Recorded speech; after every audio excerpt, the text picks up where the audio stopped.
Quanto o São Paulo ainda precisa em vendas de atletas no ano de 2021 para bater o orçamento que prevê 176 milhões de reais com transferências? No vídeo de hoje do canal do Nicola te trago a resposta. Falo também sobre Davi Luiz. Pela primeira vez, as pessoas próximas ao zagueiro admitem a possibilidade dele jogar no Flamengo. E Lucas Lima, cada vez mais fora do Palmeiras. Pelo menos o Verdão tem dado todos os sinais de que não conta mais com um meio atacante. Vou falar também sobre a dependência do Santos em relação a Marinho. Trago novidades sobre Thiago Galhardo a caminho do futebol espanhol. E por último, uma discussão que tem rolado. Em outros países da América do Sul, pessoal bastante incomodado com o sucesso dos times brasileiros na Libertadores e na Sul-Americana. Tudo isso a partir de agora, não sem antes me apresentar. Sou o Jorge Nicola, dono de um canal com mais de 1 milhão de inscritos. Esse canal trata sobre futebol. Se você ainda não é inscrito por aqui, bem fácil, aperta esse botãozinho vermelho de inscreva-se, ativa também as notificações para que você possa receber informações, para que você seja avisado toda vez que a gente fizer vídeo ou programa do Nicola. Bom, só também não esquece de deixar like, super importante para que o vídeo chegue para mais pessoas, combinado? Bora começar o vídeo falando sobre o sucesso dos brasileiros em competições sul-americanas e o incômodo de argentinos, uruguaios, entre outros. Só para refrescar a memória, dos 4 semifinalistas da Libertadores, 3 são brasileiros: Palmeiras, Atlético Mineiro e Flamengo. A única exceção é o Barcelona de Guayaquil, que é equatoriano. Na Sul-Americana a situação é meio parecida. 2 brasileiros entre os 4 semifinalistas, Atlético Paranaense e Red Bull Bragantino. A gente tem também um uruguaio, o Peñarol, e um paraguaio, o Libertad. Diante desse cenário de domínio do futebol brasileiro, o jornal La Nación da Argentina fez uma matéria bem grande para tentar explicar o sucesso dos brasileiros e o fracasso dos argentinos.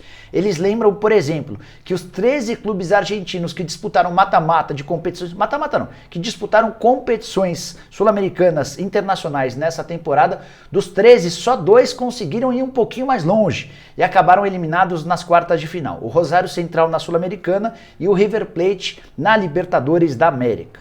Diante desse cenário, existe enorme preocupação entre os argentinos e eles começaram a comparar o futebol deles com o nosso futebol. Lembraram, por exemplo, que os clubes argentinos ganham muito menos de TV do que a gente. Lembraram ainda que vende-se jogador na Argentina por valores menores do que as vendas de atletas brasileiros.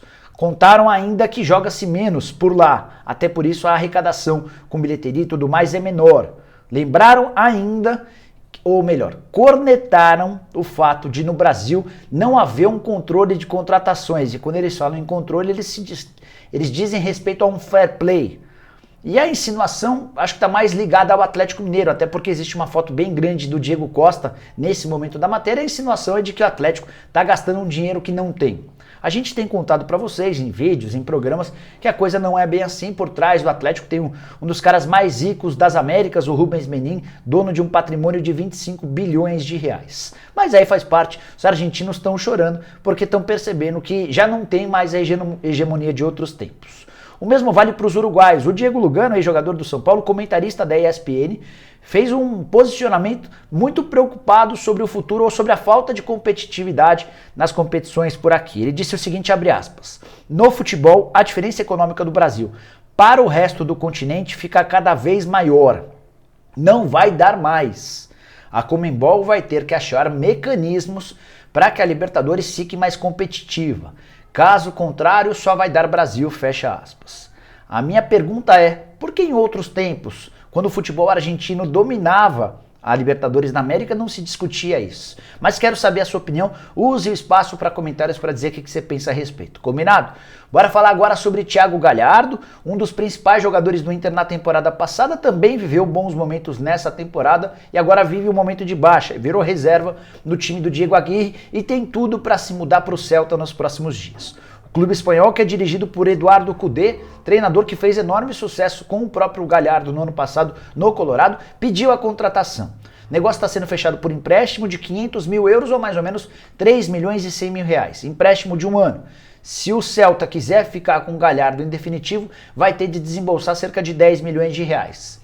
Aí você pode falar, Nicola, o cara foi artilheiro do time do ano passado, está entre os principais goleadores do time nesse ano e vai ser negociado em definitivo, primeiro por empréstimo, depois em definitivo, por só 13 milhões de reais? Pois é que esse jogador já tem 32 anos de idade e nesse momento é reserva, então o valor de mercado dele de fato nem é dos melhores. O Inter ainda nem fica com 100% dos direitos econômicos em caso de venda, ele é dono de 80%, outros 20% são do Ceará. A única boa notícia em meio a essa história é que o Inter já procurava interessados no Galhardo e com a saída dele, a saída iminente, vai economizar cerca de 400 mil reais por mês. Esse é o salário do Galhardo com a camisa colorada.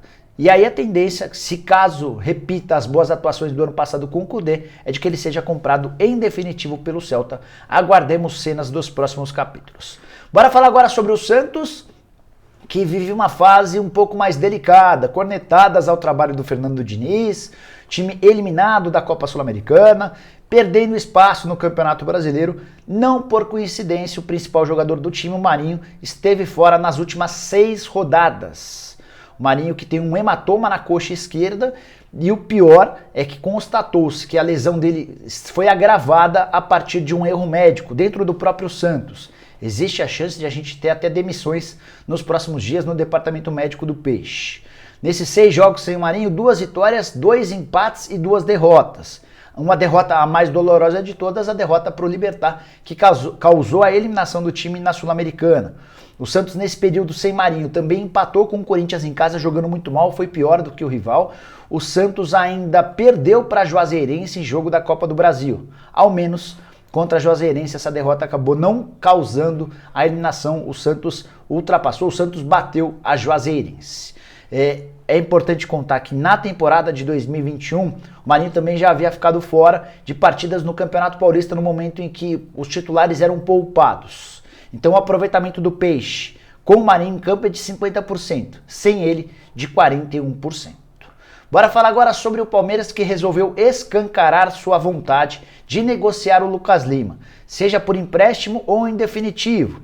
Essa informação já havia sido passada para outros clubes do futebol brasileiro, de que o Lucas Lima não estava nos planos do Palmeiras. Mas agora o Verdão decidiu ser um pouquinho mais enfático e declarou isso de forma pública através de seu diretor executivo de futebol, Anderson Barros, que deu uma entrevista à Rádio Bandeirantes. O Anderson começou dizendo o seguinte, abre aspas: "Nós discutimos uma possibilidade inicial com o Santos, sobre a negociação, a possibilidade de o Lucas Lima jogar no Peixe, mas não houve avanço. A gente sempre discute a situação do Lucas Lima e ele é ciente do que o clube pensa", fecha aspas. E aí perguntaram, mas tá bom, o que o clube pensa? A frase seguinte foi, abre aspas: "Ele precisa aumentar a minutagem. Se o caminho para ele encontrar isso for empréstimo ou venda, é assim que nós procederemos. Hoje a gente entende que é esse o melhor caminho a ser seguido", fecha aspas. Mais claro impossível. Só faltou, como já disseram dirigentes do Corinthians em outros tempos em relação ao Pato, foi até o Roberto de Andrade quem disse para mim que rezava todo dia, dia e noite, para que o Pato fosse vendido. Só faltou o Palmeiras dizer alguma coisa parecida. Por que o Lucas Lima ainda não saiu? Primeiro porque ele está bem cômodo na situação atual. Tem um contrato bom, um contrato longo e não é muito exigido. Não joga mais de 2 meses. Depois, porque o Lucas Lima recebe 900 mil reais por mês. São 650 mil em carteira e mais 250 mil em direitos de imagem. 650 mais 250, a gente está falando de 900 mil reais mensais. Tem ainda um bônus de 15 mil reais por jogo, como ele não joga, não tem recebido esse bônus, mas alguém que ganha 900 mil para não fazer nada não vai nem poder reclamar, concorda? E aí, caberia no seu time do coração? Use espaço para comentários para dizer o que você pensa a respeito de Lucas Lima. Bora falar agora sobre Davi Luiz. Durante o programa do Nicola dessa sexta-feira, estava conversando com uma pessoa, via WhatsApp, obviamente, com uma pessoa muito próxima do Davi Luiz. E eu mantenho contato com essa pessoa há pelo menos um mês sobre o Davi Luiz. Toda vez que eu perguntava se tinha alguma chance de o Davi jogar no Flamengo, a resposta era sempre não. Esquece, sem chance. O Davi quer jogar no futebol europeu, o Davi tem conversas avançadas com o Benfica. Se o Benfica se classificar para a fase de grupos da Champions, ele vai jogar lá. Só para lembrar que o Benfica está um jogo dessa classificação para a fase de grupos. Já venceu o PSV na partida de ida, 2-1 em casa. E agora, nessa semana que vai começar, ele vai enfrentar o PSV na Holanda. Precisa de pelo menos um empate para assegurar essa classificação. Bom, voltando ao programa do Nicola dessa sexta-feira. Estava trocando mensagens com essa pessoa, com essa pessoa do staff do Davi Luiz que vivia descartando o Flamengo. E eu perguntei para ela, como é que o Davi Luiz tem visto todo esse movimento de torcedores do Flamengo? Nas redes sociais, ao longo de quase toda a semana, torcedores rubro-negros fizeram enorme pressão para que os dirigentes do clube contratem o Davi Luiz e para que o Davi Luiz aceite jogar no rubro-negro. Perguntei para essa pessoa se toda essa mobilização de alguma maneira mexia. E a frase foi a seguinte, abre aspas, é claro que mexe com ele sim, fecha aspas. Perguntei também como é que estava a história do Benfica. E essa pessoa me contou aí uma informação bem importante, que o Benfica ficou de formalizar para esse sábado uma proposta final para que o Davi Luiz se posicione. É bom contar que depois de todo o barulho dos torcedores, o Flamengo resolveu se mexer em relação ao Davi Luiz. Jogador livre no mercado desde o fim de julho, quando acabou o contrato com o Arsenal. E o Davi também passou a olhar com outros olhos a possibilidade de jogar no Flamengo. De fato, ele preferiria permanecer no futebol europeu. Mas diante de tanta mobilização da principal torcida do país, ele começou a analisar com mais carinho essa chance. O Davi Luiz e o Flamengo já falaram sobre números, sobre condições financeiras, quanto ele exigiria, e parece que a questão financeira nem é tão preocupante assim. A distância entre o que o Benfica oferece e o que o Flamengo sugere não é uma coisa muito grande, embora o Benfica ofereça mais do que o Flamengo. A resposta deve ser dada, imagino eu, depois da partida de volta entre o Benfica e o PSV, marcada para essa semana. Mas é bom que o torcedor do Flamengo saiba que o clube tem mantido conversa sim com o Davi Luiz e esse acordo não é tão impossível quanto parecia alguns dias atrás. Quero fechar o vídeo falando sobre o São Paulo e para contar para vocês quanto o São Paulo ainda precisa com vendas de atletas para bater a meta estipulada no orçamento. Antes de dar detalhes, só lembrar como é que funciona isso e vale para qualquer clube, seja o seu time o Flamengo, o Inter, o Grêmio ou um time da Série B. Quando o ano começa, ou quando o ano está terminando, os dirigentes do clube projetam o ano seguinte e começam a pensar na capacidade de arrecadação e na capacidade ou na possibilidade de gastos.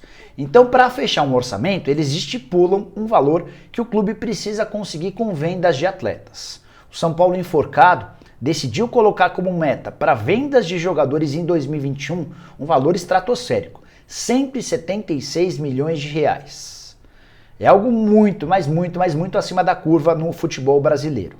E aí eu queria projetar com vocês quanto o São Paulo já conseguiu com transferências de atletas até esse momento, dia 21 de agosto de 2021, ou seja, já passamos mais da metade do ano. Até esse momento o São Paulo tem garantidos cerca de 99 milhões de reais, 99 milhões e meio de reais, tá? Para ser mais preciso. Faltam 76 milhões e meio de reais, que é um valor bastante significativo, especialmente porque a principal janela do futebol europeu está em vias de fechar, ela fecha em 10 dias. A janela do fim do ano, em geral, é bem mais fraca, com menos movimentos e com menos dinheiro para ser injetado. As principais vendas do São Paulo, ou a principal foi a do Brenner, atacante negociado em fevereiro com o Cincinnati, time dos Estados Unidos. A negociação garantiu 10 milhões de reais ao São Paulo, 70 milhões de reais ao São Paulo e o tricolor ainda tem mais 10 milhões de reais de bônus. Mas esses bônus não podem ser colocados nessa conta porque eles estão atrelados ao desempenho do jogador. Então o que dá para contabilizar são 70 milhões. Tem mais 23 milhões de reais da ida do Elinho para o Red Bull Bragantino. Mais 5 milhões de reais da transferência do Denner, um jogador revelado no São Paulo que estava em Portugal e foi recentemente comprado pelo Al-Thai, da Arábia Saudita.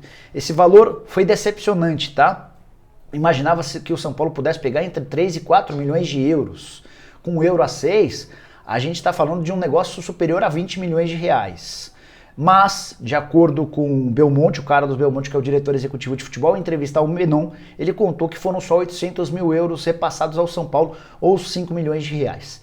Tem ainda a transferência do Luiz Araújo, estava no Lille da França, foi para o Atlanta United dos Estados Unidos, negócio que rendeu ao São Paulo mais ou menos 1,5 milhão de reais. Somando tudo isso, a gente chega aos 99 milhões e meio de reais, falta bastante dinheiro.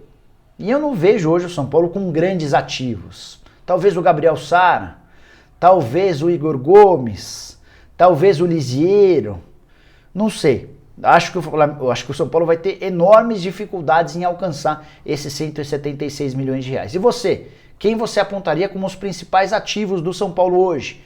Quais jogadores poderiam render uma boa negociação? Use espaço para comentários para deixar sua opinião.